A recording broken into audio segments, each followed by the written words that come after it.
हामीले लामो सङ्घर्ष गरेर ल्याएको प्रणाली, हामीले लामो सङ्घर्ष गरेर ल्याएको संविधानले व्यवस्था गरे अनुसार यसपटक स्थायी संसदको रूपमा गरिमामय राष्ट्रिय सभाको व्यवस्था भएको छ र यसपटक राष्ट्रिय सभाको विशेष महत्त्व पनि देखिएको छ। यस गरिमामय सभाका सबै माननीय ज्यूहरूमा म हार्दिक शुभकामना भन्न चाहन्छु। सबभन्दा पहिले सम्माननीय अध्यक्ष महोदय, यति बेला देश एउटा अलिकति नयाँ मोडबाट, नयाँ परिघटना, नयाँ परिदृश्यबाट अगाडि बढिरहेको छ, बढ्न खोजिरहेको छ। यति बेला हामी समयभन्दा अलिकति अगावै प्रतिनिधि सभाको नयाँ निर्वाचनका लागि नयाँ जनादेश माग्न जनताका बीचमा जाने तयारी गरिरहेका छौँ। प्रतिनिधि सभा विघटन भएको छ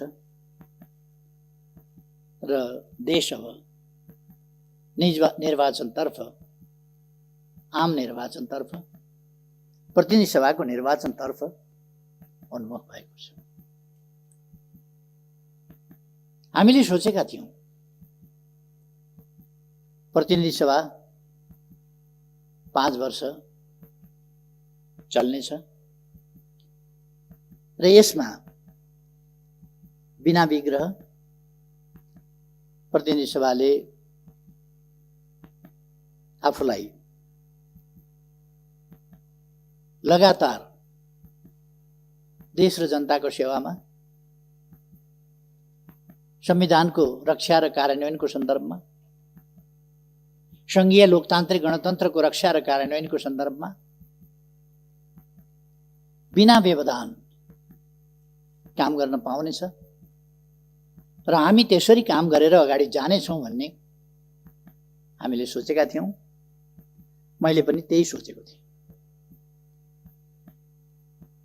नेपाली जनताले असाधारण विश्वासका साथ, अत्यन्तै स्नेहपूर्वक हामीलाई जुन अभिभारा सुम्पिएका थिए, त्यस अभिभारालाई हामीले कर्तव्यनिष्ठताका साथ संविधान सम्मत ढङ्गले लोकतान्त्रिक प्रणालीका मूल्य, मान्यता र अभ्यासका सकारात्मक र उन्नत पक्षहरूलाई प्रयोग गरेर सरकार अघि बढिरहेको थियो। तर हामी सबैलाई थाहा छ, सरकारलाई काम गर्न दिने वातावरण बनेन। सरकारलाई काम गर्न नदिने, सरकारलाई काममा व्यवधान खडा गर्ने, जहिले पनि झमेला मात्रै सिर्जना गर्ने, केही व्यक्तिका व्यक्तिगत आकांक्षाहरू, महत्त्वाकांक्षाहरू र पदलोलुपता जस्ता कुराहरूले राष्ट्रिय राजनीतिलाई नै प्रदूषित गर्न खोज्ने, स्थिरता र स्थायित्वतर्फ देशलाई अघि बढ्न नदिएर राजनीतिलाई फेरि बहुमतलाई टुक्र्याउने, बहुमतलाई खण्डित गर्ने, बहुमतलाई ध्वस्त पार्ने र फेरि अस्वस्थ, अनुचित, अलोकतान्त्रिक लेनदेन, गठजोड जालझेल टिक्रम षड्यन्त्रबाट देशको राजनीतिलाई फेरि 6 महिनामा प्रधानमन्त्री फेरिने खालको अस्थिरतातर्फ धकेल्ने, काम हुन नपाउने, जोड घटाउ मोलतोल लेनदेनमै सरकारको समय बित्ने, संसदलाई प्रभावकारी ढङ्गले काम गर्न नदिने, कतिपय विधेयकहरू अड्काइदिने, सरकारले संसद समक्ष प्रस्तुत गरेका प्रस्ताव निर्णयार्थ प्रस्तुत पनि नगरिदिने र यो प्रणाली बेठिक भयो भन्ने निष्कर्ष निकाल्न खोज्ने, संविधान बेठिक भयो भन्ने निष्कर्ष निकाल्न खोज्ने, संघीय लोकतान्त्रिक गणतन्त्र चल्ने व्यवस्था होइन, यो चल्दैन भन्ने निष्कर्ष निकाल्न खोज्ने त्यस्ता प्रयासहरू भए। मैले धेरै प्रयास गरेँ, धेरै कोसिस गरेँ। वर्ष 5 वर्ष सरकार टिकोस्। स्थिरता र स्थायित्व भन्दा साधारणतया जनताले जे बुझ्छ, जनताको इच्छा थियो 5 वर्ष सरकार टिकोस्। 5 वर्ष सरकार टिकोस् भन्ने हो, सरकार परिवर्तन होस् भन्ने होइन जनताको इच्छा। अस्वस्थ ढङ्गले सरकार परिवर्तन हुनुलाई स्थायित्व र स्थिरता भनिँदैन। लगभग 2/3 प्राप्त सरकार सञ्चालन गर्ने दलभित्रै चरम अस्वस्थताको स्थिति, त्यसले अत्यन्तै असहज वातावरण। मैले अस्ति केही आँकडाहरू निकालेँ, मलाई आफैलाई अचम्म लाग्यो। गएको वैशाख 13 गतेदेखि अस्ति पुष 4 गतेसम्मका बैठक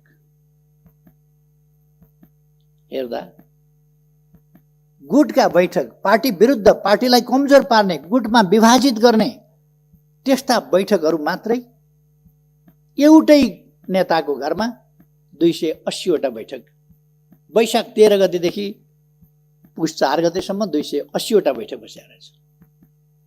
35 वटा बैठक अन्यत्र बसेका रहेछन्।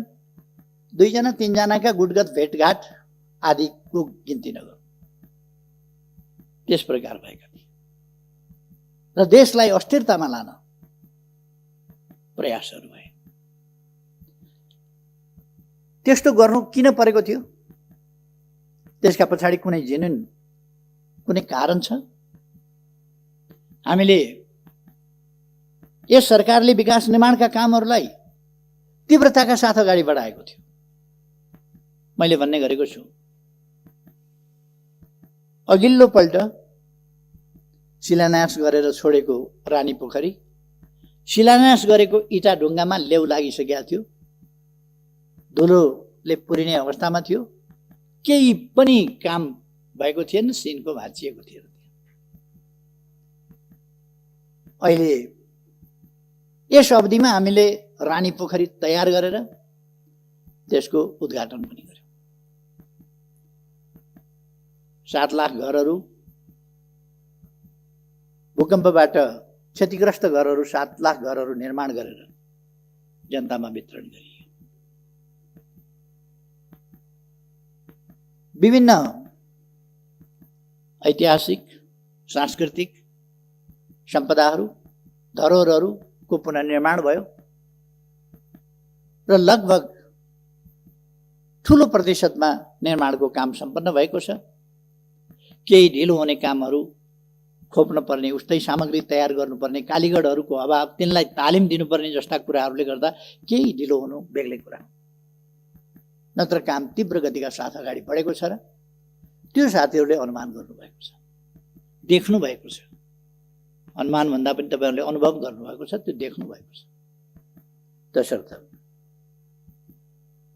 काम भएनन् भन्ने होइन, धरहराको निर्माण सम्पन्न हुने बिन्दुतिर पुगिरहेको छ, साथीहरूले देख्नुभएको छ। काठमाडौँको बाटाहरू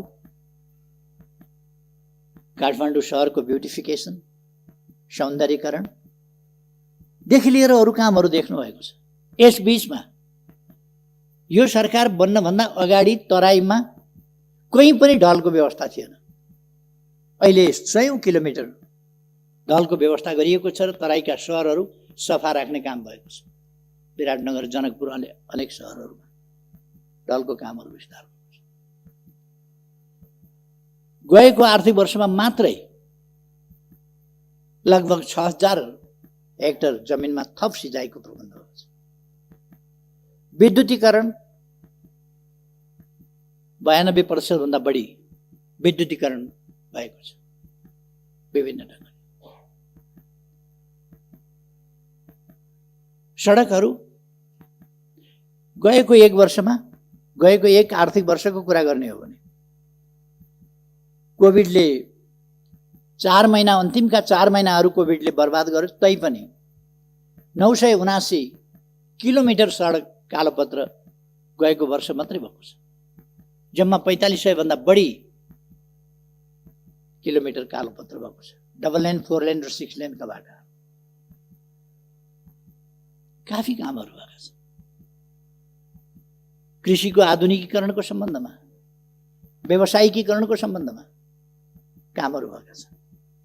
त्यसलाई कार्यान्वयन गर्नका लागि विभिन्न देशहरूसँग हामीले सम्झौताहरू गरेका छौँ। त्यसको आधुनिकीकरण, कृषिको आधुनिकीकरणको सम्बन्धमा अहिले केही दिन अगाडि मात्रै ऊर्जा सचिवको नेतृत्वमा भारत गएको टिमबाट महाकाली नदीबाट गएको शारदा नहरबाट चाँदनी दोधारामा 10 क्युमेक्स पानी सिँचाइका लागि दिने जुन हामीले उहिले सहमति सम्झौता गरेका थियौँ, एकीकृत महाकाली सन्धिमा पारेर त्यसको अब कार्यान्वयन हुनका लागि 6 महिनाभित्र डिपिआर तयार गर्ने र 6 महिनाभित्र हेडवर्क सुरु गरेर अनि नहर सुरु गरेर चाँदनी दोधाराको सिँचाइ गर्ने भनेका छौँ। त्यहाँ हामीले चाँदनी दोधारामै सुखा बन्दरगाहको व्यवस्था गरेका छौँ। सुदूरपश्चिममा हामीले दैजीमा औद्योगिक क्षेत्र, बाँकीको कोवलपुर भन्दा माथि 9 बस्तामा औद्योगिक क्षेत्र, यस्ता थुप्रै औद्योगिक क्षेत्रहरू हरेक प्रदेशमा औद्योगिक क्षेत्रहरूको विस्तार र निर्माण त्यो गरिएको छ। यी कुरा सबैलाई थाहा छ। शिक्षाको क्षेत्रमा, स्वास्थ्यका क्षेत्रमा कति प्रगति भएको छ भन्ने कुरा सबै साथीहरूलाई थाहा छ। अहिले भर्ना दर कति पुगेको छ यो पनि साथीहरूलाई थाहा छ। अहिले ड्रप आउट, विद्यालयबाट बाहिरिनेको सङ्ख्या कसरी घटेको छ त्यो पनि थाहा छ।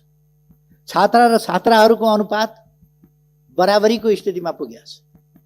यो साधारण सामाजिक जागरणको क्षेत्रमा, उत्थानको क्षेत्रमा, जेन्डर इक्वालिटीको सन्दर्भमा वा सामाजिक न्यायको सन्दर्भमा, सामाजिक समानताको सन्दर्भमा यो सानो उपलब्धि होइन।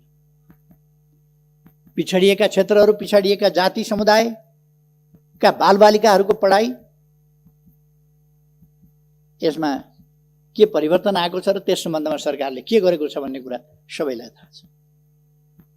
देख्न सबैले देखेको छ, देखेर पनि नदेखे चाहिँ गर्नु वा देखियो भने छोप्न सकिएन भने देखिन्छ भनेर अर्कोतिर मुन्टो फर्काएर हिँड्नु बेग्लै कुरा हो, अनि केही पनि गरेन भन्नु बेग्लै कुरा हो। तर कामहरू भएका छन्, असाधारण ढङ्गले काम भएको छ, ऐतिहासिक ढङ्गले काम भएको छ, द्रुततर गतिमा काम भएको छ। यसरी काम नेपालमा यसभन्दा अगाडि कहिले पनि भएको थिएन। तथ्यहरूले बताउँछ, आँकडाहरूले बताउँछ, त्यसरी काम भएको छ। मैले अघि भने चाँदनी दोधाराको सिँचाइ, त्यसको हामीले बन्दोबस्त गरेका छौँ। अरू पञ्चेश्वर परियोजना कार्यान्वयनका लागि आम रूपमा सहमति भएको छ। अब एउटा मात्रै मुद्दा मा छलफल भइरहेको छ त्यो लोअर शारदा। लोअर शारदामा अगाडिदेखि भारतले बाँध बाँधेर महाकाली नदीलाई तल पुगेपछि शारदा भनिन्छ, त्यहाँबाट कर्णाली नदीलाई तल पुगेपछि घागरा भनिन्छ, त्यहाँबाट घागराबाट पनि पानी लगेको छ र शारदाबाट पनि पानी लगेको छ, अथवा महाकाली र कर्णाली दुवै नदीबाट पानी लाने गरेको छ त्यसमा। र त्यसलाई उसले अग्राधिकार आफ्नो हुनुपर्छ। हामीले पहिले तल्लो तटीय राष्ट्रको पहिलेको प्रयोगलाई मान्यता दिने त्यो हक हामीले पाउनुपर्छ भनेर भारतले भनिरहेको छ र हामी त्यसको असर के पर्छ भन्ने कुराहरूको छलफल गरिरहेका छौँ।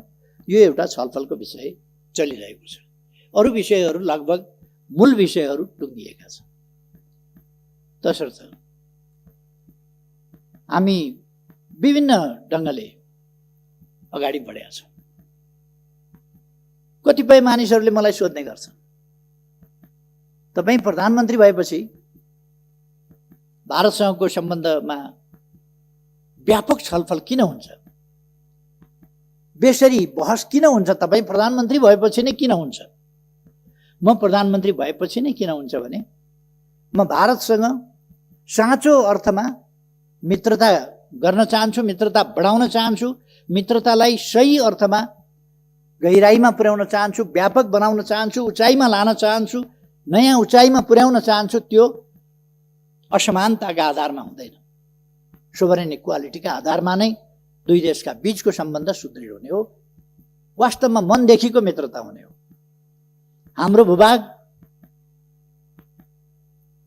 हामीले प्राप्त नगरेर हडपिएको छ भने, भूभाग हडपिएको छ भन्ने थाहा छ, बोल्न नसक्ने, अनि सम्बन्ध राम्रै छ भन्ने, भित्रभित्र मन कुड्याउने, बाहिर बाहिर सम्बन्ध राम्रै छ भन्ने, त्यस्तो होइन। जहाँनेरि समस्या छ, सीमा सम्बन्धी समस्या छ भने त्यो मित्र राष्ट्रसँग हामीले खुलस्त छलफल गर्नुपर्छ, कुरा गर्नुपर्छ, हाम्रा समस्याहरू राख्नुपर्छ, हाम्रा अडानहरू राख्नुपर्छ, हाम्रा न्यायोचित तर्कहरू, हाम्रा भनाइहरू हामीले प्रस्तुत गर्नुपर्छ र त्यो न्यायोचित भनाइ हामीले पुरा गराउने प्रयास गर्नुपर्छ।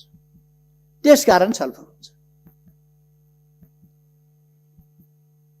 1928 देखि शारदा क्यानलबाट, शारदा नहरबाट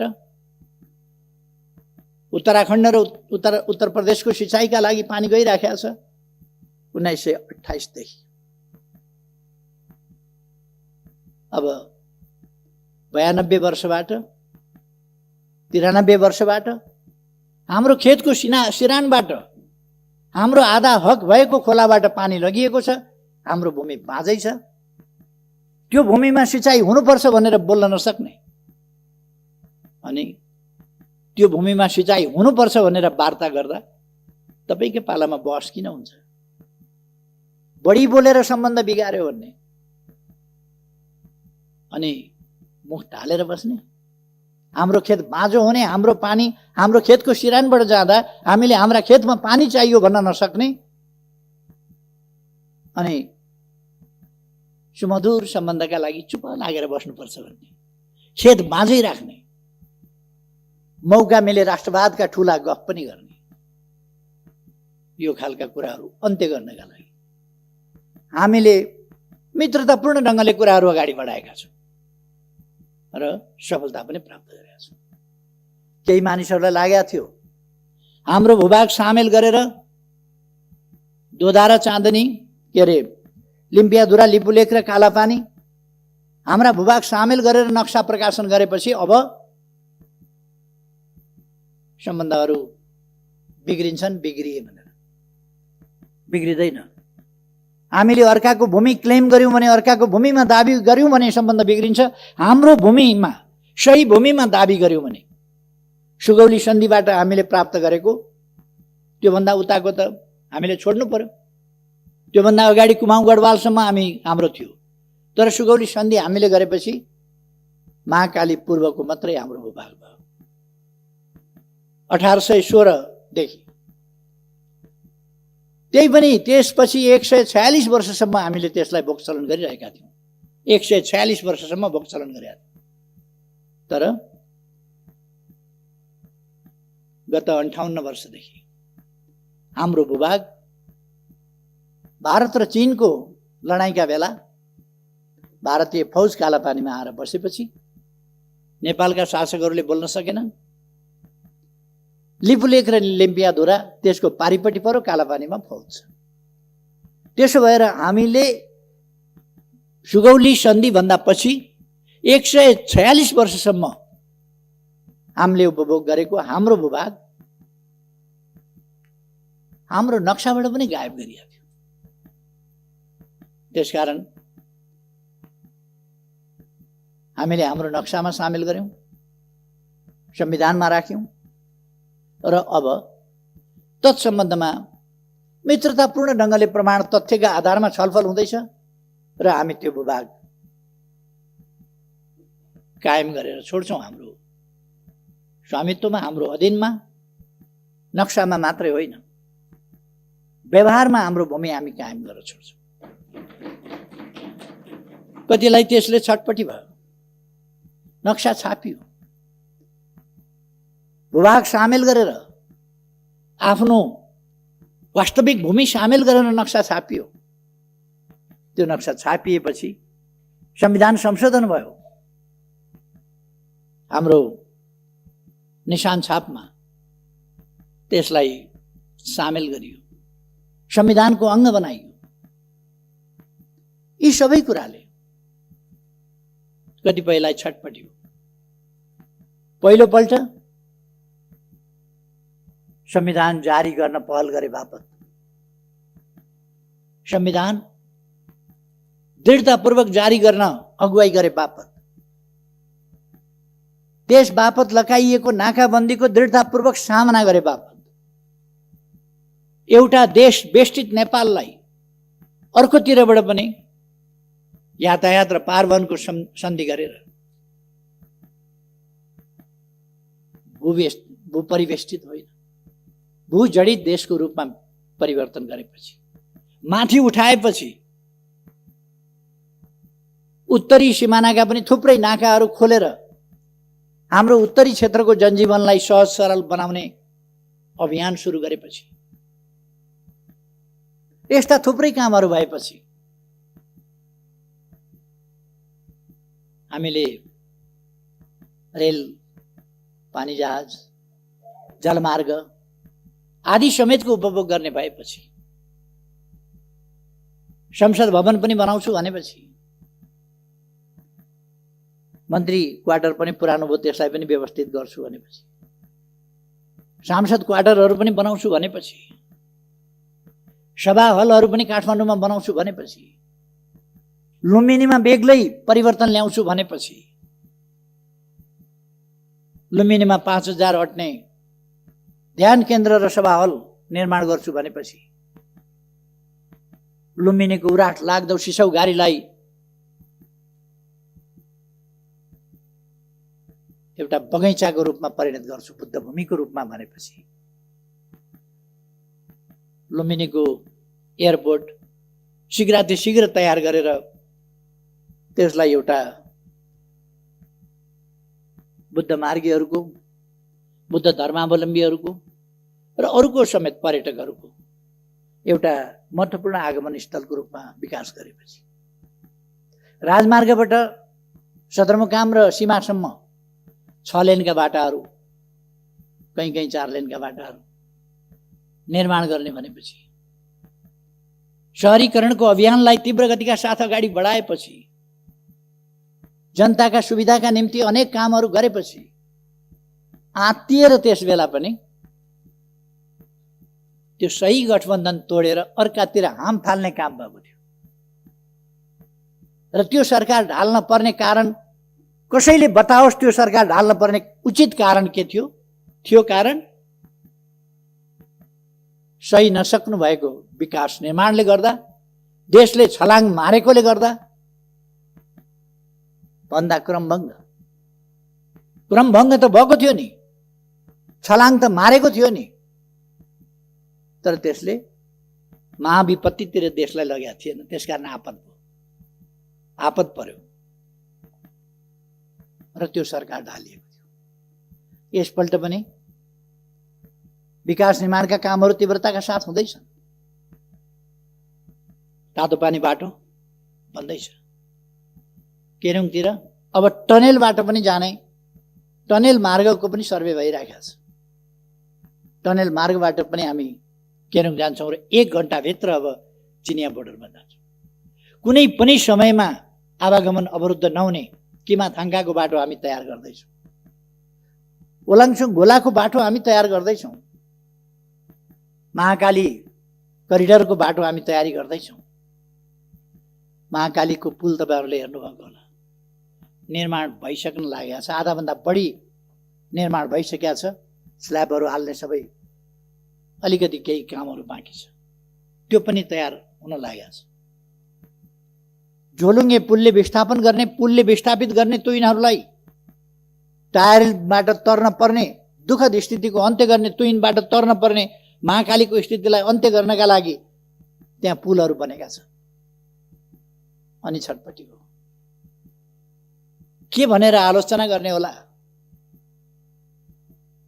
के भनेर होच्याउने होला, उपलब्धिहरूलाई के भनेर ओझ्यालमा पार्ने होला, भिजनलाई के भनेर ओझ्यालमा पार्ने होला। यसै काममा केही मानिसहरू लागे, ईर्ष्या र डाहले। अनि स्थिरता स्थायित्व हुन नदिनका लागि निर्वाचनबाट आएको प्रधानमन्त्रीलाई बीचमा षड्यन्त्र गरेर प्रधानमन्त्री हट्नुपर्छ कि हट्नुपर्छ,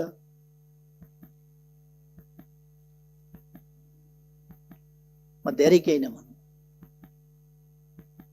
मैले नै दिएका अवसरहरूको दुरुपयोग गरेर कोही सिंह बनाइदियो, सिंहले आफैलाई झम्टिने स्थिति, त्यो सिर्जना गर्ने त्यस प्रकारको अवस्था बन्यो। वास्तविक स्थिरता के हो, वास्तविक स्थायित्व के हो? कथम कदाचित सरकार बन्न सकेन भने संविधानले स्थिरता 5 वर्षमा चुनाव गर्नेलाई मात्रै भनेको छैन। संविधानले सरकार बन्न सकेन भने तत्काल चुनावमा जाने व्यवस्था गरेको छ संविधानको धारा 76 को साथले। तत्काल चुनावमा जाने व्यवस्था गरेको छ। सरकार बनेन भने, बहुमत कसैको आएन भने, 2 वा 2 भन्दा बढी दलहरू मिलेर सरकार बनेन भने, अनि प्रमुख पार्टीले सरकार बनाउन सकेन वा विश्वासको मत प्राप्त गर्न सकेन भने, अथवा कुनै व्यक्तिले भरपर्दो ढङ्गले आधार लिएर गएर राष्ट्रपति कहाँबाट प्रधानमन्त्रीत्व लिएर आयो भने पनि 1 महिनामा विश्वासको मत प्राप्त गर्न सकेन भने उसले, प्रधानमन्त्रीले अल्पमतको मात्रै होइन, अल्पमतकोले पनि, एउटा इन्डिभिजुअल प्रधानमन्त्रीले पनि, पार्टी बिनाको पनि हुन सक्छ, एउटा व्यक्ति सांसदले, दलको नेताले होइन, व्यक्ति सांसदले पनि यदि विश्वासको मत प्राप्त गर्न सकेन भने उसको सिफारिसमा राष्ट्रपतिद्वारा संसद विघटन हुन्छ र नयाँ प्रतिनिधि सभा निर्वाचनका लागि मिति तोकिन्छ, नयाँ मिति तोकिन्छ संविधानको धारा 76 को साथ। त्यसकारण चुनाव हुनु अस्थिरता होइन, अस्थिरता संविधान कार्यान्वयन सही ढङ्गले हुनु नहुनु हो। संवैधानिक बाटोबाट जाँदाखेरि अस्थिरता बनिँदैन। अस्थिरता त्यति बेला हुन्छ बाह्य शक्तिको इशारामा, बाह्य शक्तिको स्वार्थमा, जब देशका शक्तिहरू गोटी बन्न थाल्छन् र राष्ट्रिय राजनीतिलाई अस्थिरतातर्फ धकेल्न थाल्छन्, अस्वस्थतातर्फ धकेल्न थाल्छन्, विकास निर्माणका काममा व्यवधान पुर्याउन थाल्छन् र निर्वाचित प्रधानमन्त्रीलाई काम गर्न नदिने, अप्ठ्यारो पार्ने स्थितिमा जान थाल्छन् र त्यस्तो स्थितिमा निरीह हुनुपर्ने स्थिति आउँछ। परिवर्तन उनीहरूले गर्न सक्छन्, हो त्यस्तो स्थिति स्थायित्वको स्थिति होइन, स्थिरताको स्थिति होइन। अहिले स्थिरताको स्थिति हो, कसैले पनि प्रधानमन्त्री हटाउन सकेन, चाहेर पनि हटाउन सकेन। यो स्थिरताको स्थिति हो, स्थायित्वको स्थिति हो। कसैले चाहेर पनि फेरबदल गर्न सकेन। यो स्थिरता र स्थायित्वको स्थिति हो। कतिको भनाइ हुन सक्छ केपी ओलीले सडकको अध्यक्ष फलानालाई छोडिदिएको भएदेखि भइहाल्थ्यो। किन छोडिदिने त्यो थाहा छैन। किन छोड्ने, कसलाई छोड्ने? यो दान हो र कमण्डल थाप्ने बित्तिकै लौ भन्न दिने? यो मोहर सिक्का हो प्रधानमन्त्रीको जिम्मेवारी भनेको? यो जनताले सुम्पिएको अभिभारा हो जो जुनसुकैलाई, जस्तोसुकैलाई, जुनसुकै विधिबाट सुम्पन सकिँदैन। त्यसकारण मैले बडो भारी मनका साथ 5 वर्ष राम्रै चलाउन पाएको भए हुन्थ्यो। तर अस्वस्थ गतिविधिका साथ कोही अध्यक्ष छोड बनाएको छ, कोही के बनाएको छ, प्रायोजित अनेक लगानीका सञ्चार माध्यमहरू प्रयोग गरेका छ। केही त्यस्तै खालका बुद्धिजीवीहरूको एउटा झुण्डलाई प्रयोग गरेका छ र देशमा अस्थिरता फिजाउने प्रयास, साझा प्रयास ती भइरहेको छ।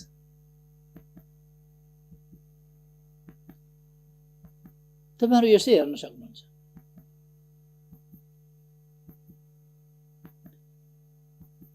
सञ्चार माध्यमहरुमा हेर्न सक्नुहुन्छ। विशाल सभाहरुको फोटो उसले छाप्दैन। एउटा अखबारले विशाल जनसभाको फोटो छाप्दैन। अनि सरकार विरोधी केही जमात यसो देखियो भने त्यो जमातको चाहिँ हाइलाइट गरेर फोटो छाप्छ। सबै देखिएको छ नि। यो अस्थिरता प्रयास गर्ने, अस्थिरता सिर्जना गर्ने प्रयास हो जसलाई प्रतिनिधि सभा विघटनबाट रोकिएको छ र ताजा जनादेशमा गएर ताजा जनादेशबाट देशलाई स्थिरता, स्थायित्व, लोकतान्त्रिक विधि पद्धति प्रणालीलाई सुदृढ ढङ्गले फङ्सनेबल बनाउने ढङ्गले अगाडि बढाउने त्यो अभ्यासमा लगिएको छ। कतिले गैर जिम्मेवार भन्ने अभिव्यक्ति दिएको मैले सुनेको छु। के हो जिम्मेवार भनेको? शब्दको अर्थ हुन्छ कि हुँदैन? डिक्सनरी पल्टाएर हेरे पनि हुन्छ नि शब्द के भन्छ गैर जिम्मेवार भनेको के हो। मैले बिल्कुल जिम्मेवारी बोधका साथ यो लोकतन्त्र ल्याउन नेपाली जनताले जति बलिदान गरेको छ, जति हण्ड ठोकर खाएको छ, जति पसिना बगाएको छ, जति यातना सहेको छ, जति क्षति बेहोरेको छ, त्यो सबै बलिदान र क्षतिहरूको हिसाब गरेर, देखेर, हेरेर त्यसका उपलब्धिहरूको रक्षा गर्नुपर्छ। त्यसका उपलब्धिहरूलाई खेर जान दिनु हुँदैन। केही पद लोलुप मान्छेहरूका आत्मकेन्द्रित स्वार्थी क्रियाकलापहरूलाई हावी हुन दिएर देशमा लोकतन्त्रलाई डिरेल गर्न दिनु हुँदैन। सही बाटोबाट, सही मार्गबाट अन्यत्र जान दिनु हुँदैन भनेर नै प्रतिनिधि सभा विघटन गर्नु पर्यो। गैर जिम्मेवार कसरी हो? के हो गैर जिम्मेवार? बिल्कुल जिम्मेवारीका साथ, कर्तव्य बोधका साथ यो काम गरी निर्वाचनमा जाउँ। कतिपयले भने केपी ओलीको लोकप्रियताको ग्राफ जिरोमा झर्यो। जिरोमा झरेछ कि माइनसमा गएछ कि प्लसमा गएछ? निर्वाचनमा हेरौँ न। अब गफ फिट्ने दिन गए। अब गफ फिटेर हुँदैन। अब मैदानमा मैले कतिपय ठाउँमा बोल्दाखेरि भन्ने गरेको छु। यो रेस्लिङ खेल्दाखेरि त्यो रेस्लरहरू कहिले कहिले खुब आफ्नो फुर्ती देखाउँछ।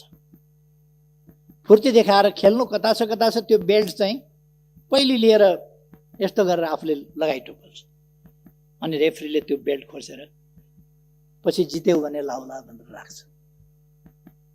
खेलै नखेलिकन थुप्रै रेस्लरहरू देखिए रिङमा नचढ्दैखेरि बेल्ट लगाउने। अब मैदान घोषणा गरिएको छ, रिङ तयार भएको छ, रिङमा आउनुहोस्, त्यहाँ जितेर अनि लगाउनुहोस् न रेस्लिङको बेल्ट। खुट्टा किन कामेको? निर्वाचन भन्ने बित्तिकै सातो किन गएको? जनताका बीचमा जाने भन्ने बित्तिकै, ताजा जनादेश लिने भन्ने बित्तिकै अन्त कहीँ जाने भनेको त होइन नि। अरू कुनै प्रभुका चरणमा जाने भनेको त होइन नि। जनताका शरणमा जाने भनेको, जनताका बीचमा जाने भनेको, नेपाली जनताको अभिमत लिने भनेको। केपी ओलीले गल्ती गरेको रहेछ भने नेपाली जनताले त्यसको दण्ड देला। नेपाली जनताका बीचमा गएर केपी ओलीलाई दण्ड दिन अपिल गर्नुहोस् न, तपाईँहरू जानुहोस्, जसलाई चित्त बुझिया छ। तपाईँहरूलाई जनताले ती जवाफ दिएर पठाउनुहुन्छ। हामी अन्तर्राष्ट्रिय सम्बन्धको क्षेत्रमा पनि सफलतापूर्वक अगाडि बढिरहेका छौँ। हाम्रा दुई छिमेकी मित्र राष्ट्रहरूसँगको हाम्रो सम्बन्ध गहिरो, सबल र सुदृढ बनाएका छौँ। हामीले नयाँ उचाइमा पुर्याएका छौँ। हामीले उपलब्धिका साथ उचाइमा पुर्याएका छौँ हामीले। र हाम्रा मैत्रीपूर्ण संवादहरू अगाडि बढिरहेका छन्, समस्या समाधानको दिशामा अगाडि बढिरहेका छन्, उपलब्धिका साथ अगाडि बढिरहेका छन्। र हामी कहीँ कतै समस्याहरू देखा परे भने तिनको संवादबाट, वार्ताको माध्यमबाट समाधान गरिरहेका छौँ। अनि कुरा लगाएर हुँदैन, काम गरेर हुन्छ। कुरा फिटेर हुँदैन, काम काटेर हुन्छ। अब त्यसकारण म कुरा फिट्ने मित्रहरूलाई भन्न चाहन्छु, काममा तुलना गरौँ।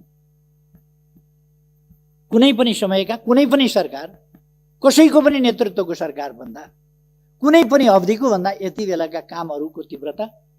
अहिले कोभिड-19 छ, फेरि पनि हामीले कोभिड-19लाई अहिले पनि हामी सोशल डिस्टेन्स मेन्टेन गरेर बसिरहेका छौँ। कोभिड-19लाई हामीले जनतामा जागरण फैलाएर, चेतना फैलाएर,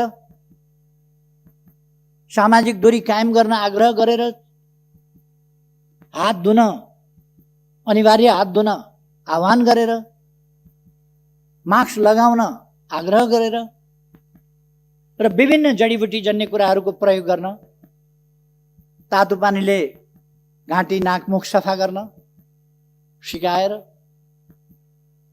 कोभिडको सामना गरिरहेका छौँ। र कोभिड एकपल्ट वात्तै बढेको देखिए पनि फेरि कोभिड कम हुँदै गएको छ। हामी अब भ्याक्सिन ल्याउने तयारीमा छौँ, छिटै भ्याक्सिन ल्याउँछौँ र भ्याक्सिन ल्याइसकेपछि कोभिडको ठुलो समस्या रहँदैन। कोभिडको समस्या हामी समाधान गर्छौँ। मैले कोभिड सुरु हुने बित्तिकै भने सबभन्दा महत्त्वपूर्ण यस सरकारलाई नेपाली जनताको ज्यान छ। नेपाली जनताको जीवन सबभन्दा महत्त्वपूर्ण कुरा हो। सबभन्दा महत्त्वपूर्ण जीवन सुरक्षा पहिलो कुरा हो, पहिलो कर्तव्य हो सरकारको। हामी त्यसै गरी काम गर्छौँ। र हामीले त्यस मूल मन्त्रलाई नै ध्यानमा राखेर जनताको जीवन रक्षा, निःशुल्क स्वास्थ्य उपचार, भविष्यका लागि हामीले के गरेका छौँ त्यो साथीहरूले देख्नुभएको छ, सुन्नुभएको छ, थाहा पाउनुभएको छ।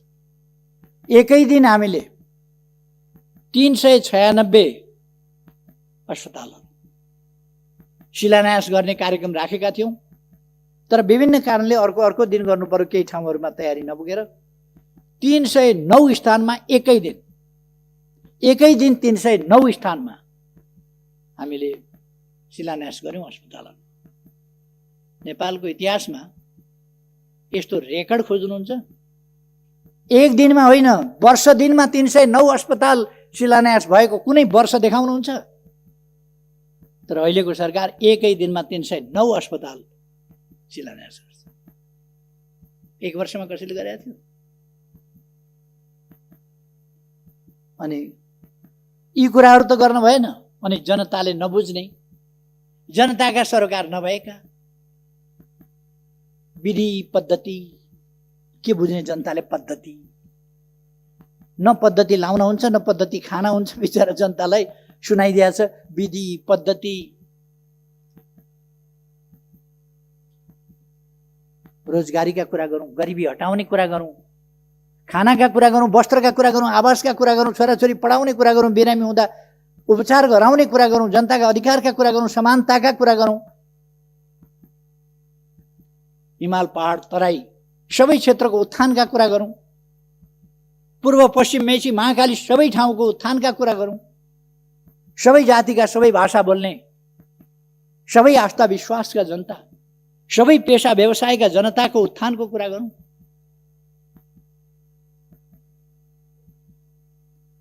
छाउबडी प्रथाबाट महिलाहरूलाई मुक्त गरौँ। समानताका अधिकारतर्फ, महिला सशक्तिकरणको बाटोबाट, महिला शिक्षाको बाटोबाट, सामाजिकरणको बाटोबाट, सहभागिताको बाटोबाट महिलाहरूको आत्मविकास, क्षमता र आत्मविश्वास विकास गर्दै सहभागिता वृद्धि गरौँ। अनि मात्रै हामी देश विकास गर्न सक्छौँ। देशका सबै जनतालाई सक्षम बनाऊ। हाम्रा भविष्य बालबालिकाहरूको विशेष हेरचाह गरौँ। त्यसकारण सरकारले बालबालिकाको हेरचाहका लागि गर्भावस्थादेखि जीवन पर्यन्त विभिन्न प्रकारका कार्यक्रमहरू ल्याएको छ। अहिले समय अभावमा म ती सबै कुराहरूमा जान चाहन्छु। सरकारले गरेको छ अनेक कार्यक्रमहरू यहाँहरूले देख्नु भएको छ। हामीले जाति जनजातिहरूका भावनाहरूको सम्मान गरेका छौँ। आज मात्रै बसेको मन्त्री परिषद बैठकले माघीको दिनलाई एउटा राष्ट्रिय उत्सवको रूपमा मनाउन माघीको दिन सार्वजनिक बिदा दिने निर्णय गरेको छ।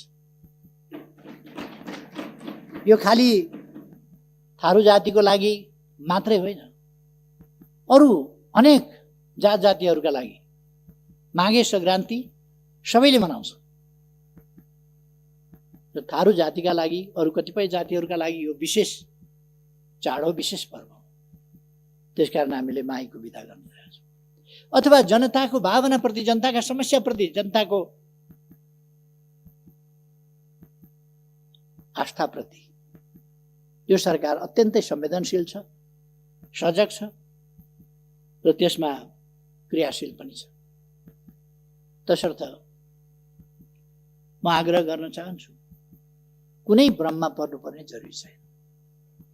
केही आरोपहरू मान्छेहरूले उछालेका छन्, यो विघटन असंवैधानिक छ भनेर, संविधान विपरीत छ भनेर।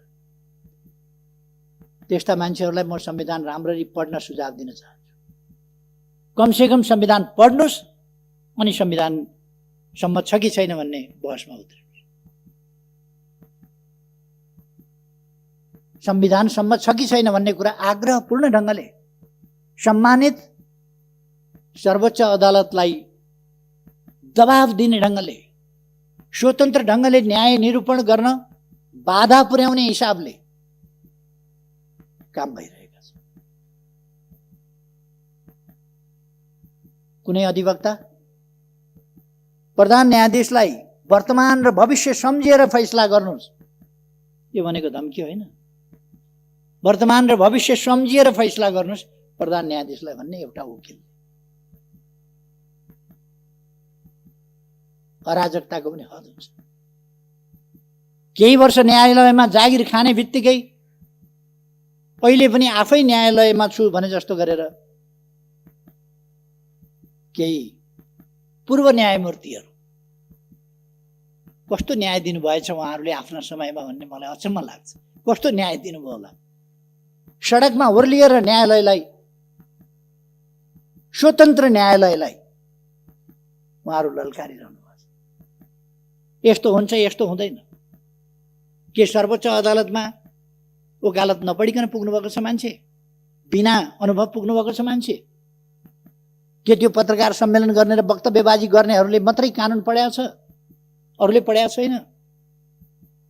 उहाँहरूले दबाब दिने मनसायले काम गर्नु, राजनीतिक पक्षधारताको हिसाबले काम गर्नुभएको छ।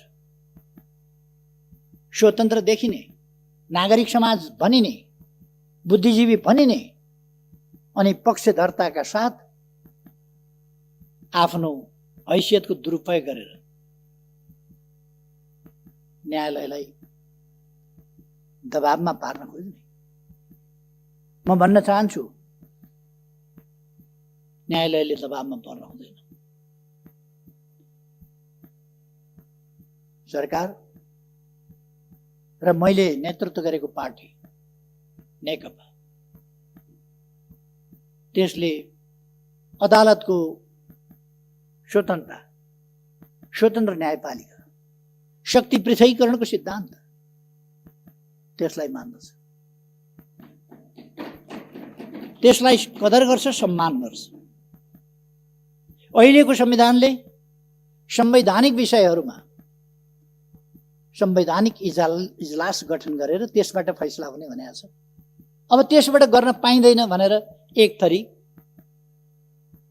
कहाँ कानुन पढेछन् तिनीहरूले? संवैधानिक इजलासको व्यवस्था संविधानको व्यवस्था हो कि होइन? अनि बकवास गरेर हिँड्ने। वास्तवमा यी तरिकाहरू उपयुक्त होइनन्। म सबैलाई आग्रह गर्न चाहन्छु, लोकतन्त्रमा शक्ति पृथकीकरण भन्ने एउटा सिद्धान्त हुन्छ। व्यवस्थापिका, कार्यपालिका, न्यायपालिका। न्याय गर्ने कुरामा वकालतनामा गरेका वकिलहरूले, वकालतनामा भरेका वकिलहरूले बहस गर्नु, अदालतले मागेका, अदालतका सहयोगीको रूपमा मागेका एमिकस क्युरीले बहस गर्नु, सरकारी वकिलले बहस गर्नु, स्वतन्त्र अधिवक्ताहरूले बहस गर्नु एउटा कुरा हुन्छ। न्याय गर्ने कुरामा त्योभन्दा पृथक ढङ्गले अदालतलाई दबाब दिने खालका गरेका वकिलहरूले, वकालतनामा भरेका वकिलहरूले अझ अदालतले सडकबाट फैसला गर्ने, अदालतका सहयोगीको रूपमा मागेका, प्रतिनिधि सभा विघटन भयो मुद्दा हाल्न जाने, सरकारी विघटन भएको छैन हामी प्रतिनिधि सभा बस्छौँ स्वतन्त्र पनि भन्दै गर्ने, अधिवक्ताहरूले सडकमा जान्छौँ पनि भन्दै गर्ने, अदालत जान्छौँ पनि भन्दै गर्ने कुरामा त्योभन्दा पृथक ढङ्गले अदालतलाई दबाब। किन यस्तो परिस्थिति आयो होला? यो अवस्था किन आयो होला? म अझ अदालतले सडकबाट फैसला गर्ने, यस गरिमा महेश सदनलाई जानकारी गराउनु छ। प्रतिनिधि सभा विघटन भयो मुद्दा हाल्न जाने, सरकारी विघटन भएको छैन हामी प्रतिनिधि सभा बस्छौँ, यो अवस्था पनि भन्दै गर्ने, अधिवक्ताहरूले सडकमा जान्छौँ अहिले पनि हामी देख्न सक्छौँ, अदालत जान्छौँ पनि भन्दै गर्ने। यद्यपि यो एउटा पार्टी विशेषको, रुलिङ पार्टी विशेषको आन्तरिक मामला हो, तर यो अवस्था सामान्य कुरा होइन। एउटा रुलिङ पार्टीभित्रको, बहुमत प्राप्त पार्टीभित्रको समस्या। चुनाव घोषणा गरेपछि त चुनावको सामना गर्नका लागि सिंगै पार्टी एकजुट भएर जानुपर्ने होइन र? एकजुट भएर जानुपर्ने नि, सिंगै पार्टी एकजुट भएर जानुपर्ने। चुनाव घोषणा गरे बापत झन् फुट्छ, झन् फाटोतिर जान्छ, अनेक प्रकारका विसङ्गत असङ्गत वक्तव्यबाजी गरेर जान्छ। रुलिङ पार्टीभित्रको बहुमत। मैले केन्द्रीय कमिटीको बैठक बोलाएँ, केन्द्रीय कमिटीको बैठकमा केही साथीहरू अनुपस्थित भए। चुनावको सामना कहाँ गए साथीहरू भनेर हेर्दै थिएँ। माइती घर मण्डलमा हामी एकजुट भएर जानुपर्ने, सिंगै पार्टी एकजुट भएर जानुपर्ने। केन्द्रीय कमिटीको बैठकमा नजाने हामी यहाँ छौँ भनेर माइती घर मण्डलमा भन्छ, झन् फाटोतिर जान्छ। अनेक प्रकारका विसङ्गत केन्द्रीय कमिटीको बैठकमा किन जान्छ? अर्को दिन हेरेको मैले केन्द्रीय कमिटी पार्टीको नाम, पार्टीको चुनाव चिन्ह सूर्य, पार्टीको झण्डा, लोगो, छाप, अरूलाई नदिनु होला हामी हौँ भनेर कार्की ब्याङ्केटबाट पत्र पठाइयो। निर्वाचन केन्द्रीय कमिटीको बैठकमा नजाने हामी यहाँ छौँ भनेर। म नेकपाको कुरा गर्दैछु, नेकपाको, कार्की ब्याङ्केटको होइन, जसको प्रथम अध्यक्ष म। अर्को दिन हेरेको मैले केन्द्रीय कमिटी पार्टीको नाम अनि पार्टीको चुनाव चिन्ह सूर्य, केही मान्छेहरूले कार्की ब्याङ्केटबाट मलाई निष्कासन गरे, अरूलाई नदिनु होला हामी हौँ भनेर कार्की ब्याङ्केटबाट पत्र पठाइ। तपाईहरुको संयमलाई म धन्यवाद भन्छु। तपाईहरु कोही पनि त्यो कुरा सुनेर नेकपाको कुरा गर्दैछु, नेकपाको कार्की ब्याङ्केटको होइन, यसको प्रथम अध्यक्ष माइतीघर मण्डलाबाट कार्की ब्याङ्केटबाट प्रथम अध्यक्षलाई केही मान्छेहरूले कार्की ब्याङ्केटबाट पार्टीको बैठकमा नआएर त्यहाँबाट उछिटिएर कतातिर गएर निष्कासन गर्यौं भन्ने कुरा जति हास्यास्पद के हुन्छ। तपाईहरुको संयमलाई म धन्यवाद भन्छु। तपाईहरु कोही पनि त्यो कुरा हामीसँग बहुमत छ। वरिपरि तमासा हेर्न आएका मान्छेहरूलाई यसो हेर्नुभयो होला, केन्द्रीय कमिटी भन्दा धेर देख्नुभयो होला, हामीसँग बहुमत छ भन्नु। बहुमत केलाई भनिन्छ? 5 जनाको कमिटी छ भने 3 जनाले निर्णय गर्न सक्छन्, तर कमिटीको बैठकमा निष्कासन बाहिरै अन्तै निर्णय हुँदैन। हामी 3 जना त हो नि, 3 जनाले गरेपछि भइहाल्छ भनेर यही अभ्यास पार्टीभित्र चलाउन खोजियो। 5 जना भेला हुने अगेनाका डिलमा, 5 जना भेला हुने विवान्ता, 5 जना भेला हुने अर्को केन्द्रीय कमिटी भन्दा धेर देख्नुभयो होला, हामीसँग बहुमत छ। अर्याल होटल बहुमत केलाई 5 जना भेला हुने कुमलटार, कोटेश्वर कहाँ निर्णय गर्न सक्छन्, तर त्यहाँबाट भन्ने हामीले यो बाहिरै अन्तै निर्णय हुँदैन। 5 जना भेला हुँदैमा निर्णय हुँदैन, बैठकमा आएर 5 जनाले यही अभ्यास निर्णय गर्दा निर्णय हुन्छ। 5 जना भेला हुने अन्तै बहुमत हुने होइन। बैठकमा आउनुस्, बैठकमा प्रमाणित गर्नुस्। बैठकमा प्रमाणित गरेको भए अर्याल होटल 5 जना भेला हुने बैठकमा आएर छलफल गरेर प्रमाणित गरेको भए त्यहाँबाट भन्ने हामीले यो बाहिरै अन्तै निर्णय हुँदैन। 5 जना यो राजनीतिमा निर्णय हुँदैन, बैठकमा आएर 5 जनाले त्यसकारण गर्दा निर्णय हुन्छ। अहिले फेरि अर्को पत्र उहाँहरूले पठाउनु पर्ने निर्वाचन आयोग बैठकमा आउनुस्। अरु केही पनि भएको छैन, हामीले चिन्ह चिन्हको केही दाबी गरेका छैन। अस्ति अरूलाई नदिनुस्, हाम्रै हो भनेर भन्नुभएको थियो, पत्र पठाउनु भएको थियो। अहिले अस्ति फेरि पत्र पठाउनु बैठकमा आएर हामीले केपी ओलीलाई पार्टीबाट निकाल्यौं, अरु केही पनि भएको छैन है, जस्ता तस्तै छ। हामीले चिन्ह केही मागेका छैन। यो राजनीतिमा निर्णय हुँदैन, बैठकमा कति बेरको कुरा के हो, कति बेरको कुरा के हो, एकछिनपछि एउटा एकछिनपछि अर्को। अहिले फेरि अर्को पत्र संसद विघटन भइसकेपछि 3:30 बजे अविश्वास दर्ता गर्न रन्थनिएका केही मान्छेहरू आइपुगे। अविश्वास प्रस्ताव दर्ता गर्न 3:30 पत्र पठाउनु भएको थियो। अहिले संसद विघटन भइसक्यो, कहाँको अविश्वास ल्याएको भनेर सचिवालयले भनेपछि अरु केही पनि भएको छैन है, जस्ता तस्तै छ। हामीले चिन्ह केही भन्न पनि लाज पर्छ। हाम्रो सभामुखले घुँडामा राखेर 10:40 मै म कहाँ ल्याएका थिए यो निवेदन। संसद विघटन भइसकेपछि 3:30 बजे अविश्वास दर्ता गर्न रन्थनिएका केही मान्छे संसदीय प्रणालीले अविश्वास प्रस्ताव प्रणालीकै हुर्मत लिने खालको यो लज्जाबोध हुने कुरा हो। भइसक्यो, कहाँको अविश्वास एउटा स्पिकरले दुःखका साथ भन्नुपर्छ।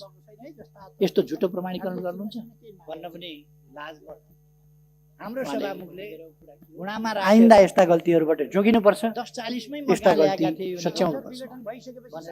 यस्तो गल्तीहरू सचिवालयले प्रणालीले यस कुरालाई स्पष्ट पार्नका निम्ति सचिवालयमा 3:30 बजे मात्रै यो प्रस्ताव ल्याइएको हो भनेर वक्तव्य जारी गर्नुपर्छ। यस्तो झुटो प्रमाणीकरण लज्जाको कुरो होइन। कुनै पनि संसदीय प्रणालीमा यस्तो खालको जोगिनुपर्छ। जाल जेलमा लोकतन्त्र हुने होइन, फस्टाउने होइन, टिक्ने होइन। लोकतन्त्र भनेको जाल जेलको प्रणाली होइन। यस कुरालाई स्पष्ट पार्न लोकाको प्रणाली होइन। लोकतन्त्र भनेको पारदर्शिता, स्वच्छताको प्रणाली हो भनेर वक्तव्य जारी गर्नुपर्छ। अब कुनै पनि संसदीय प्रणालीमा यस्तो संसद पुनर्स्थापना हुन्छ कि भन्ने जाल जेलमा लोकतन्त्र हुने होइन, फस्टाउने होइन, टिक्ने 64% लगभग लोकतन्त्र भनेको जाल जेलको प्रतिनिधित्व गर्ने सर्वसम्मत दलको नेता प्रधानमन्त्रीको हैसियतमा मैले यदि यही प्रतिनिधि सभा यसै गरी सञ्चालन गरिरहने हो भने यो सरकारले काम गर्ने वातावरण पनि नपाउने भयो र गतिसाथ देशको हितमा, जनताको हितमा विकास निर्माणका कामहरू अगाडि बढाउने काममा पनि गति लिन सक्ने सर्वसम्मत। त्यसकारण राष्ट्रको समय प्रधानमन्त्रीको हैसियतमा बर्बाद हुन यदि यही झन्डै 2/3 बहुमत सहितको प्रधानमन्त्रीले विघटनको सिफारिस गरेर विघटन भइसकेपछि अब विकल्प कहाँनिर? 64% मसँग छ, त्यसको सर्वसम्मत दलको नेता म हुँ। जतिपल्ट घुमाए पनि, जतिपल्ट घुमे पनि त्यही 36% बाँकी रहन्छ होइन र? 36% 51% कहिले हुन्छ र बहुमत सहितको अनि विकल्प छ यथार्थ विघटन भइसकेपछि अब मनगणन्ती विकल्पले हुँदैन। यथार्थ विकल्प संसदको बनावटको विकल्प संसदको बनावट त्यसको सर्वसम्मत दलको नेता म हुँ, परिषदको सर्वसम्मत दलको नेता म हो र जति हैसियतमा प्रधानमन्त्री हो र मैले पनि त्यही 36% चलाउन सकिने र विघटन गर्ने 36% पछि अर्को विकल्प छ। 51% कहिले हुन्छ र अब विघटन भइसकेपछि हामी मिलेर चलाउँथ्यौँ भनेर अनेक थरी तत्त्वहरू निस्किनु। यहाँ त बहुमत प्राप्त दलले नै अरू अप्सन छैनन्। त्यसभन्दा पछिका संविधानको धारा 76 को 1 अनुसारको यो सरकार हो।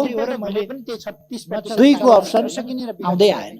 1 ले सरकार बनायो, 2 अप्सन आएन, 3 आएन, 4 आएन, 5 आएन। अब 7 ले अनेक थरी तत्त्वहरू निस्किनु। सरकार रहने अवस्था, चल्ने अवस्था नरहँदा प्रधानमन्त्रीको सिफारिसमा राष्ट्रपतिले प्रतिनिधि सभा विघटन गरी संविधानको धारा 76 को 1 अनुसारको यो प्रतिनिधि सभाको नयाँ निर्वाचनका लागि 2 को अप्सन आउँदै आए। त्यस अनुसार नै भएको छ।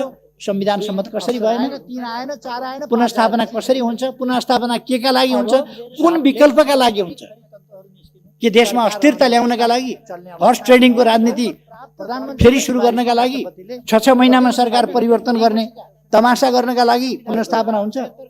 पुनर्स्थापनाको पुनर्स्थापना कुनै हालतमा पनि हुन सक्दैन।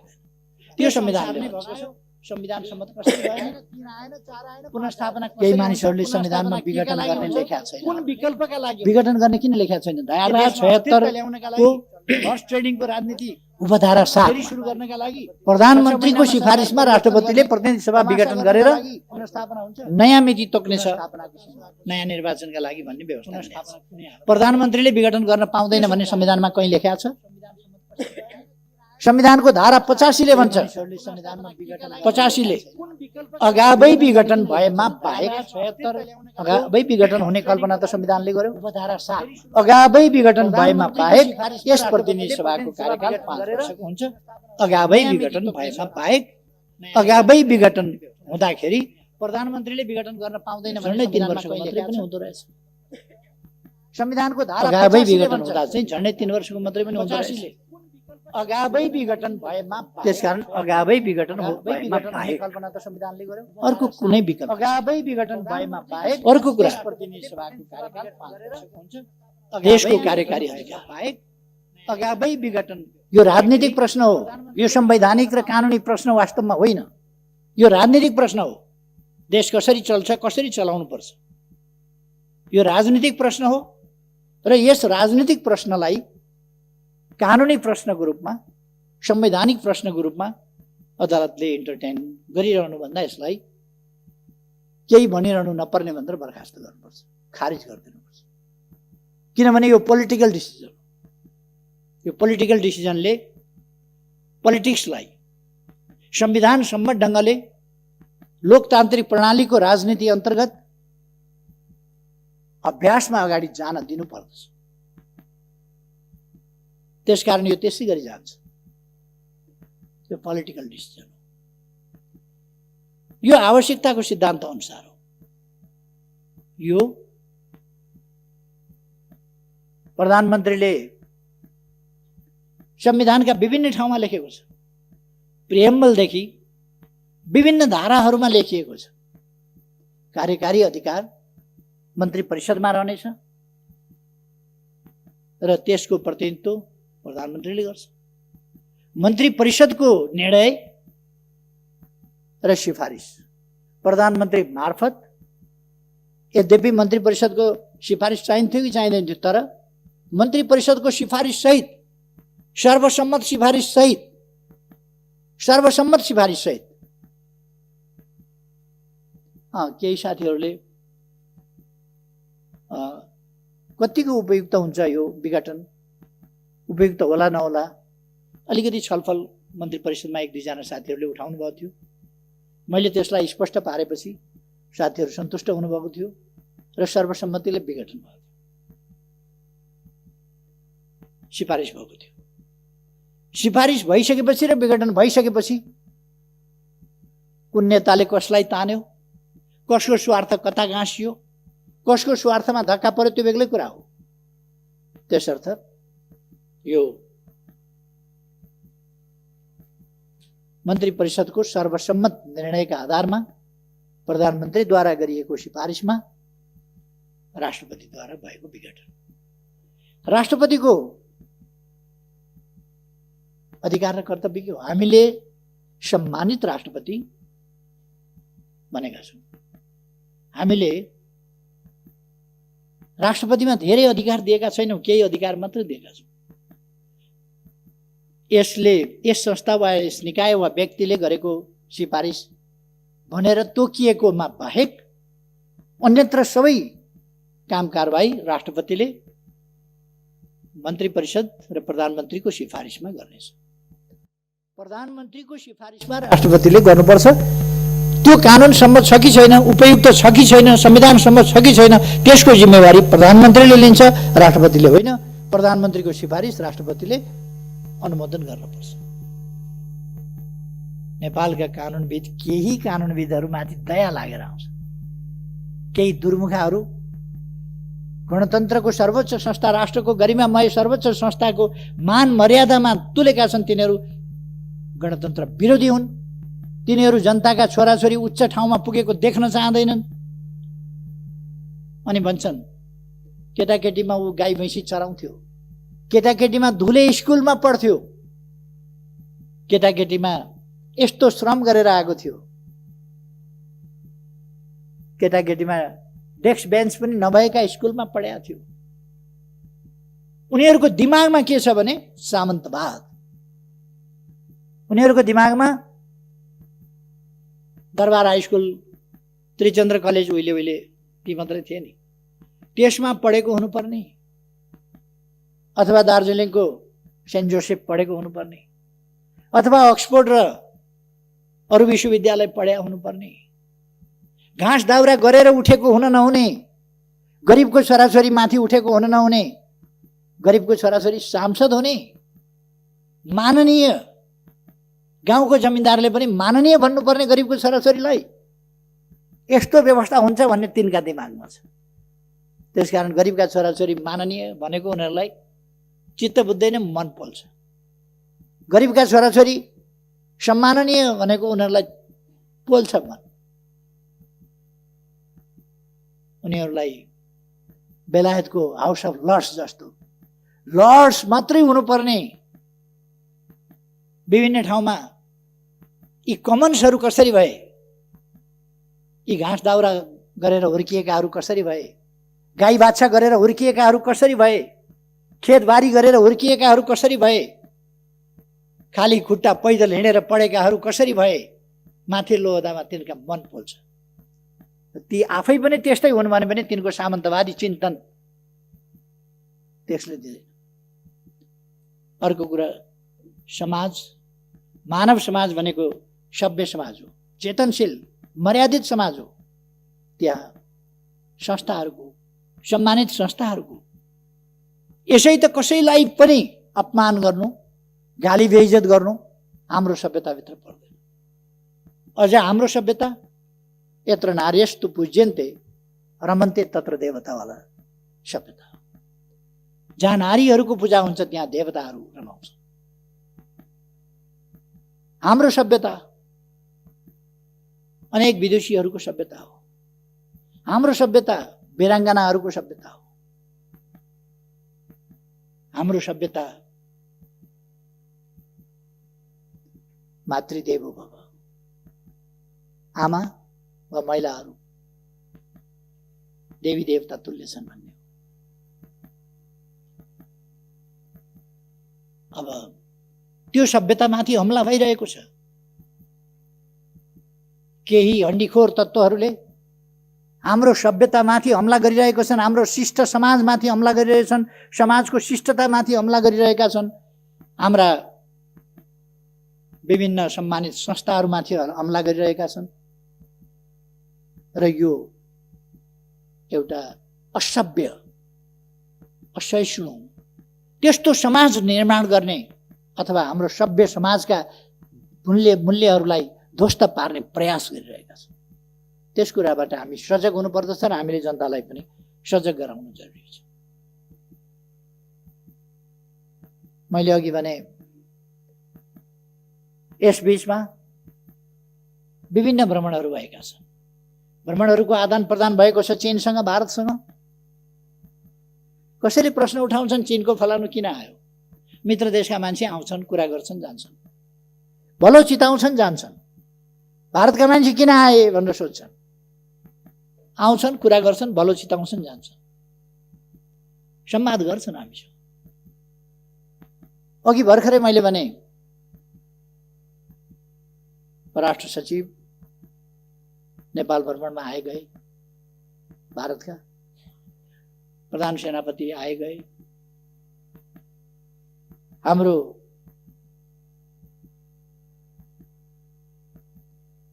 तर्फबाट पनि त्यस्तै आदान प्रदानहरू भए। भर्खरै केही दिन अगाडिको मात्रै कुरा गरेँ। अघि मैले ऊर्जा सचिवको नेतृत्वमा एउटा टिम गयो, उपलब्धिपूर्ण वार्ता भए। अब 4 दिनपछि, अझ 3 दिनपछि भने पनि भयो। आज 10 तारिक भयो क्या होइन? आज 10 तारिक भयो। 14 तारिकमा हाम्रो परराष्ट्र मन्त्री प्रदीप गेवालीजी, मान्य प्रदीप गेवाली भारत भ्रमणमा जाँदै हुनुहुन्छ। उहाँले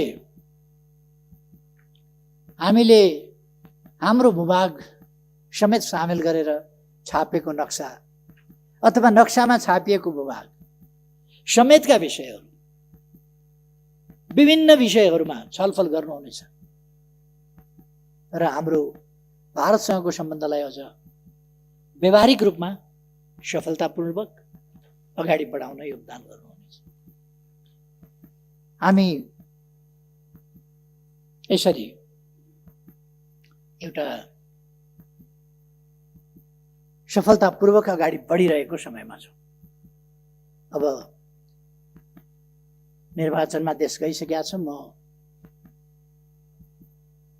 सम्माननीय अध्यक्षज्यू मार्फत सबैमा आग्रह गर्न चाहन्छु, देशवासीमा आग्रह गर्न चाहन्छु, कुनै भ्रममा, अन्योलमा, अलमलमा पर्ने आवश्यकता छैन। यो लोकतन्त्र, यो संघीय लोकतान्त्रिक गणतन्त्र, यसलाई व्यवस्थित गर्ने र व्यवस्थित ढङ्गले परिचालन गर्ने संविधानलाई व्यवहारमा उतार्ने, कार्यान्वयन गर्ने हाम्रा प्रयास र अभ्यासहरू, तदनुसारका कानुनहरू र त्यस अनुसारका अभ्यासहरू, लोकतन्त्रका अभ्यासहरू अनुसार हामी अगाडि बढिरहेका छौँ।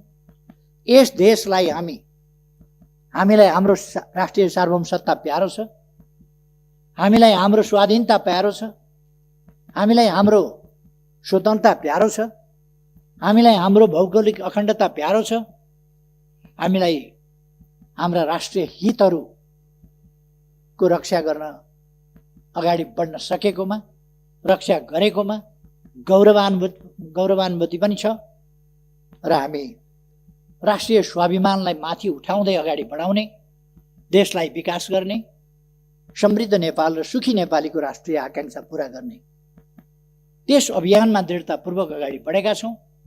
यो अभियान एउटा दल विशेषको मात्रै अभियान होइन, सरकारको मात्रै अभियान होइन। यो अभियान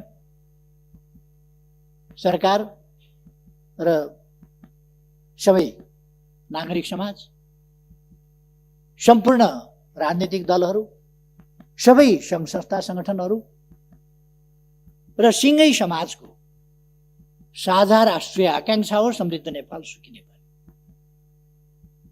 त्यसका लागि हामीलाई लोकतन्त्रको रक्षा गर्नु छ, सुदृढीकरण गर्नु छ, कार्यान्वयन गर्नु छ व्यवहारिक रूपमा र अगाडि बढ्नु छ।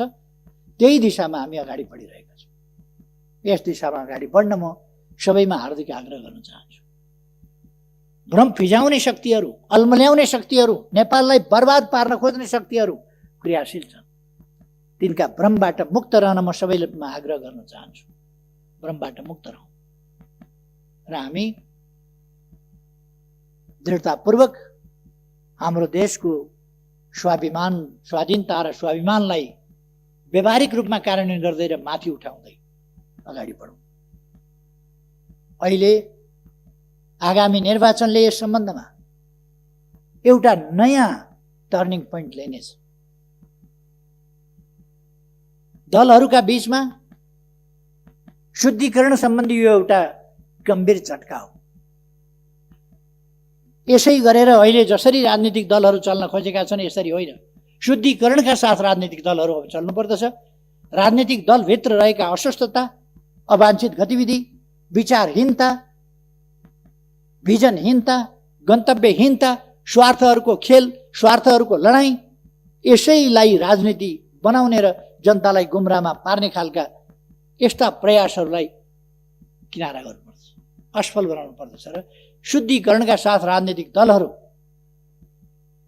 अब नयाँ जोस जाँगरका साथ नयाँ शुद्धिकरण, नयाँ सुदृढीकरण, नयाँ एकता, नयाँ गतिका साथ हामी गन्तव्यतर्फ अगाडि बढ्नुपर्छ। अहिले राष्ट्रले लिएको बाटो यही बाटो हो जो बिल्कुल सही छ।